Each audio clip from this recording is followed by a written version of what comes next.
What's up, ladies and gentlemen? Wolfcrier here, and today we're going to be talking about Path of Exile, Grinding Gears loot-based action role-playing game. And in my opinion, this game is the leader in the ARPG genre. And that's because Grinding Gear games get so much right when it comes to this game.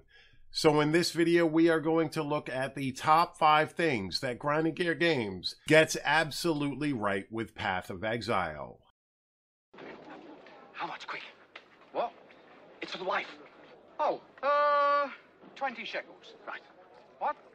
They were. Wait a minute. Well, we're supposed to haggle. No, I've got to get... What do you mean, no? Coming in at number 5 is trading. And I know this is a touchy subject for some people who don't believe that trading has its place in ARPGs, but I personally definitely believe in trading in a game similar to this or Diablo 2 or even Grim Dawn. That aspect of the game creates a whole other level of enjoyment. I mean, what is the point of getting that super epic GG item that you are not going to use if it goes to waste by being vendored instead of given to somebody who would gladly make use of that item? And in exchange, you are allowed to gear up your character as well. Now, I personally still play Diablo 3 as well as Path of Exile, but one of the things that frustrates me the most about Diablo 3 is getting that amazing piece of gear for a character that I do not use, but nobody else can use it because I cannot possibly trade it to somebody. Now, this is lower on my list simply because of the way trading works in this game. You have to use an out-of-game website usually. They are incorporating more and more in-game, like being able to set certain tabs in your stash space dedicated to selling items, that sort of thing. One of these days, I will make a video on trading in Path of Exile because I think it's one of the best things about the game, being able to share that loot with somebody who would use it, especially those amazing items out there. I think that was one of my favorite things about Diablo 2 was the ability to trade, the ability to work an economy. Now, that isn't something that draws a lot of people in, but for me personally, it's definitely a plus for this game.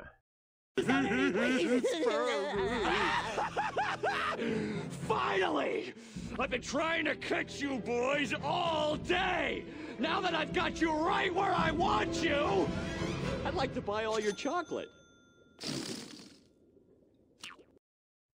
At number 4, we have monetization, or the business model for Path of Exile, which I think that Grinding Gear Games nails perfectly. There is no pay-to-win mechanics in this game. The only thing that benefits you as far as gameplay goes are stash tabs. And let's face it, if you spend $20 on a stash tab, you are still getting what is the equivalent to a AAA game for $20. And the rest of it is what you decide to give them through cosmetic items and that sort of thing. And I think that the monetization aspect and the microtransactions available to players definitely benefits both the player base and GGG because it is not game breaking, but it is a cool way to support the game and yet make your character look pretty cool in the process.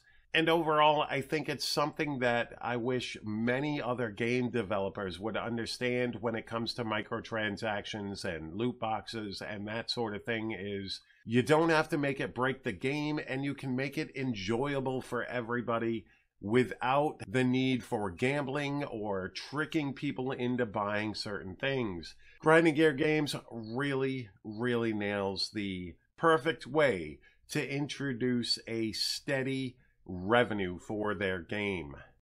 Then I am gonna run like the $6 million man. We can rebuild him. We have the technology. But I don't want to spend a lot of money. Coming in at number 3, and this is arguably in the middle of the pack here, but I put it here because there are a couple things that I think are even better than this. but this is the diversity in your play style when it comes to this game. There's so many things to do in this game when it comes to creating builds that it's just plain mind-boggling. So many different skills that you can apply to your character in many different ways. If you want to use the arc gem and create a witch character that deals a ton of lightning damage to everything around them, you can, but then you can take that same gem and create a saboteur throwing out traps that do the same skill, or a totem build that allows you to cast out totems that cast that arc skill. So in addition to the countless number of skills available to you, you now have other ways to play each of these individual skills. And that's what's really awesome about this game, is being able to diversify your builds so that 3 or 4 people can run the same exact skill in 3 or 4 different ways. And it's just very cool that the way they do the skills with the gems and the support gems and the passive tree and the way the ascendancy classes all work together to create different play styles for every single skill gem out there is just plain magnificent. So many times action role-playing games struggle with the ability to create different play styles or builds within a character, and you always end up with some sort of broken meta where one thing is top and that's what everybody plays. But with this game, you can create your own builds based off of different skills and tweak them to how you want to play them, and still be able to do the majority of the content in this game, if not all of the content in this game, depending how much work you put into your build. And like I said, that's something that other games tend to struggle with. Even Diablo 2 is very limited in the number of builds capable of moving forward. And I think Path of Exile and Grinding Gear Games itself nails this game perfectly. They are constantly updating the game as far as adding new skills and new mechanics for these skills, new support gems, that it's always changing and you're always able to figure out something new to play. You're not stuck in the same rut that you are in some of the ARPGs out there right now. Let's go. In and out. 20 minutes adventure. They're on our Steady, Morty! 5 C-Toms!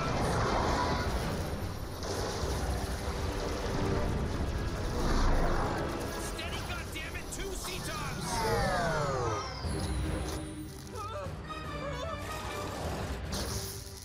Fire! Pull up, Morty! Pull up! Which brings us to number 2. Content. This game has so much content available to it, so much end game content, not to mention 10 acts of the storyline. But once you reach the end of the story, that is pretty much the beginning of your journey. And this game's end game is just plain magnificent. There's so many things you can do. I think the introduction of Delve pretty much solidified the end game for Path of Exile and gave it that one thing that it was missing, that never-ending stream of content. But in addition to the Delve, you can also farm your maps, you can farm currency, you can farm bosses. Each map has its own mechanics for each individual boss fights, and the higher up you go in tiers of maps creates such a different level of play style. Plus there's stuff like Shaper, all your ascendancies, and the sheer magnitude of the content available in this game is absolutely amazing. And the best thing is that Grinding Gear Games consistently brings more and more into this game. With every league introduced, and a league is similar to seasons in Diablo 3, with every single league that comes to this game, more content is added. Something new to do is added to the game. And if that goes over very well, then it's added to the core game. So it'll be there in the next league as well, in addition to all the previous league mechanics that stuck around. So you end up with a plethora of things to do, a ton of different ways to play this game and find enjoyment for yourself. And I think that's one of the best things that Grinding Gear Games does when it comes to Path of Exile. I didn't get any bread. Just forget it. Let it go. Excuse me, I think you forgot my bread. Bread, $2 extra. $2, but everyone in front of me got free bread. You want bread? Yes, please. $3. What? No soup for you. Number one. The number one thing that Grinding Gear Games gets right when it comes to Path of Exile is its communication. It is in constant communication with its player base as well as its big streamers, teasing out what's coming, letting people know what's coming up in the next league, but more importantly, what they're working on and their thought processes behind it, what they think needs to be nerfed. It's not just always a power creep buff fest in Path of Exile. You also have nerfs, balance changes, and they are always communicating with their player base on why certain changes are being made or what's coming to the game that is wicked exciting. And I think that the way GGG communicates with its community is just absolutely phenomenal. There are not many game companies out there that have this level of communication, whether it be through Twitter or their main forums. There's just not a lot of companies that pull off what Grinding Gear Games does as far as communication goes. And I think that is definitely the number one thing that they get right.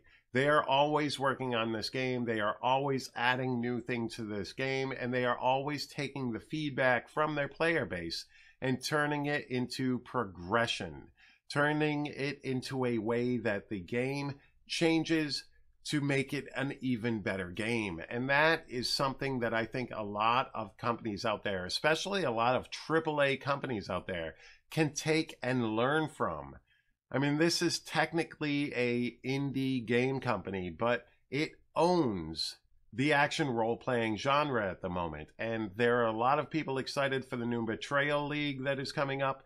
And I can't wait to see what this game has in store going even further, going past the Betrayal League, because I think that there's so much stuff going on in the background in addition to Betrayal that it's going to be pretty awesome to see what this game can evolve into.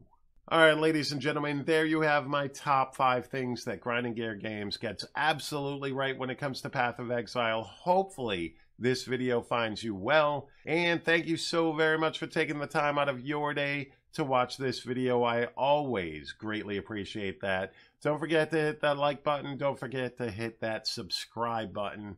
And thank you all so very much for all the support. And you all have a fantastic day.